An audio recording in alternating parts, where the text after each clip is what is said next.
গত কয়েক মাস আগে খানাকুলের যে ভয়াবহ বন্যা পরিস্থিতির সৃষ্টি হয়েছিল, আর সেই ভয়াবহ বন্যায় খানাকুলের একাধিক নদী বাঁধ ভেঙে তছনছ হয়ে গিয়েছিল।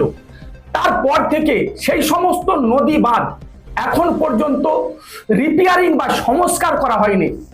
আর কয়েকদিন পর আবার বর্ষা আসতে যাচ্ছে, সেই নিয়েই কিন্তু খানাকুলের বিধায়ক সুশান্ত ঘোষের নেতৃত্বে আজ আরামবাগ মহকুমা শাসকের কার্যালয়ে তিনি বিক্ষোভ দেখালেন।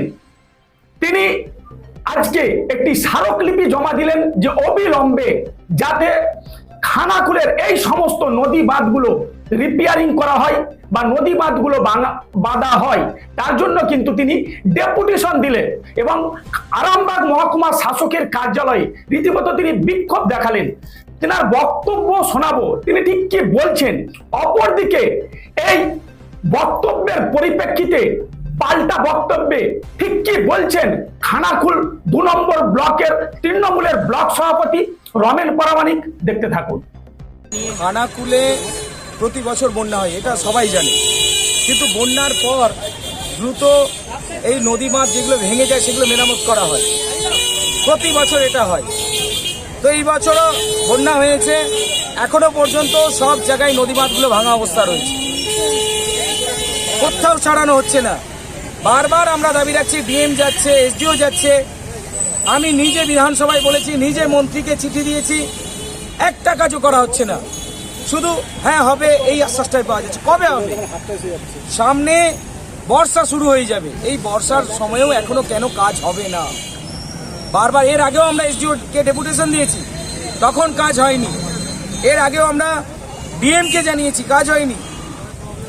বারবার জানাচ্ছি। সেই সঙ্গে খানাকুলে আপনারা দেখুন ছোটোখাটো যে রাস্তাগুলো রয়েছে, প্রধানমন্ত্রী সড়ক যোজনার রাস্তাগুলো যেগুলো দ্রুত মেরামত করার কথা, স্পেশাল রিপেয়ারের জন্য সরকার থেকে টাকা বরাদ্দ করা হয়েছে, কিন্তু ইঞ্জিনিয়ার সহ কিছু আধিকারিক এই টাকা লুট করছে, কাজ করছে না কোথাও। সব জায়গাতেই কোনো রকমে অল্প পরিমাণ মালপত্র দিয়ে সেটা সারানো হচ্ছে, মানে থুতু দিয়ে ছাতু গোলার মতন এরকম অবস্থা হচ্ছে, কোথাও ভালো করে সারানো হয়নি, যাচ্ছে তাই ভাবে কাজ হচ্ছে। আমরা বারবার প্রশাসনকে জানিয়েও কাজ হচ্ছে না, একদম প্রশাসনের ওপর থেকে নিচে পর্যন্ত সব কটা চড়ে ভর্তি হয়ে গেছে। এদেরকে বারবার বলেও কাজ হচ্ছে না। কেন হবে? কেন মানুষ যেতে পারবে না? স্কুলের ছাত্রছাত্রীরা স্কুলে যেতে পারছে না, টোটো অটো উল্টে যাচ্ছে, প্রত্যেকটা রাস্তা খারাপ হয়ে গেছে বন্যায়, একটা রাস্তাও সারানো হয়নি। কেন হবে এটা? কিসের জন্য হবে? মুখ্যমন্ত্রী মমতা ব্যানার্জি প্রতি বন্যার সময় আসেন, এক হাঁটু জলে পা ডুবিয়ে চলে যান।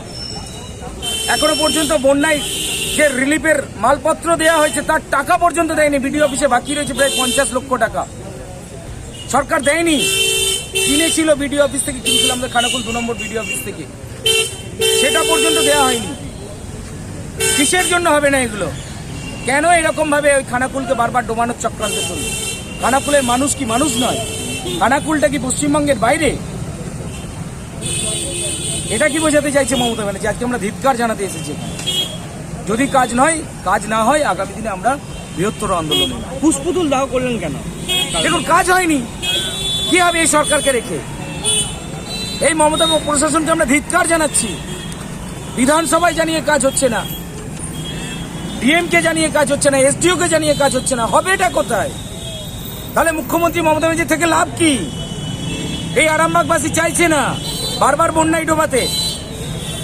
এমনি আরামবাগ সাব ডিভিশনকে তো ঘাটাল মাস্টার প্ল্যানের যে প্রথম ধাপ থেকে বাদ দিয়ে দিয়েছে এরা, আরামবাগবাসীকে ডোবানোর চক্রান্ত করছে। তাহলে এদেরকে রেখে লাভ কি? আমরা সরকারে এদেরকে দেখতে চাই না, মুখ্যমন্ত্রী মমতা ব্যানার্জিকে দেখতে চাই না। আপনি কি বিধানসভায় বলেছিলেন? এই বারবার বলেছি, আমাদের বিশ্বনাথ দা বলেছেন, বিশ্বনাথ কারক বলেছেন, আমি বলেছি, মধুরা বলেছেন, আমরা সবাই বলি যে খানাকুলকে বাঁচাতে। এমনকি মন্ত্রীকে আমি চিঠি পর্যন্ত দিয়েছি, সেচ মন্ত্রীকে আমি চিঠি পর্যন্ত দিয়ে এসেছি। গতকালও আমি সেচ মন্ত্রীর সাথে কথা বলেছি, উনি শুধু বলছেন হ্যাঁ হবে। ফোনে ওনার সাথে কথা বলেছি, উনি হবে, আশ্বাস দিচ্ছেন হবে। কবে হবে? আবার বন্যা চলে এলে তারপরে বাঁধার কাজ শুরু হবে। আপনারা দেখেছেন তো কিছুদিন আগে বড় জলে যেভাবে হাজার হাজার বিঘা জমি নষ্ট হয়ে গেছে, ধান নষ্ট হয়ে গেছে, তারপরে সরকারের হুঁশ নেই, তারপরেও গড়িমসি চলছে বাঁধ বাঁধার জন্য। এই জিনিস চলতে পারে না। আমরা বিডিও অফিসে ২-৩ বার মিটিং করেছি, খানাকুল 2 নম্বর বিডি অফিসের সমস্ত প্রশাসনিক আধিকারিকদের ডেকেছি, ইরিগেশনকে ডেকেছি, কিচ্ছু কাজ হয়নি। তাই আজকে আমরা এসডিওকে ফের জানাতে এসেছি, যদি উনি ব্যবস্থা দ্রুত না নেন তাহলে আমাদের আন্দোলন আরও তীব্রতর হবে। তখন আমরা হাজার হাজার মানুষকে নিয়ে আসবো। দেখুন, এই পুরুলিয়ার অপদার্থ বিধায়ক আমি দেখছি বেশ 2-3 দিন ধরেই কখনো খানাকুল, কখনো রাজাটি, আজকে আবার আরামবাগ পথ অবরোধ করে কোথাও কিছু কারণ নেই মুখ্যমন্ত্রীকে গালমন্দ করছে। আসলে 4.5 বছর কিছু কাজ করেন। এবার সামনে 26 ইলেকশন, তাই মানুষের ভোট পেতে হবে, তাই মানুষকে মিথ্যে বিভ্রান্তির পথে ফেলে আবার হিন্দু মুসলিমের লড়াই করে আবার ভোট করাতে হবে। দেখেছেন কি বক্তব্য আমিও শুনেছি, বিভিন্ন সোশ্যাল মিডিয়ায় প্রচার হচ্ছে যে 56 লক্ষ টাকা আটকে রেখেছে, যেটা রিলিফের মাল আছে সেটা ভিডিও রেডে আছে। যিনি টেন্ডার ভরেছেন তিনি বুঝবেন, আর প্রশাসন বা যারা আধিকারিক আছে তারা বুঝবেন। ওনার কি স্বার্থ আছে? কারণ পয়সাটা গেলেই 10% হিসেবে কাটমানি নিতে হবে এই পুরুলিয়ার বিধায়ক।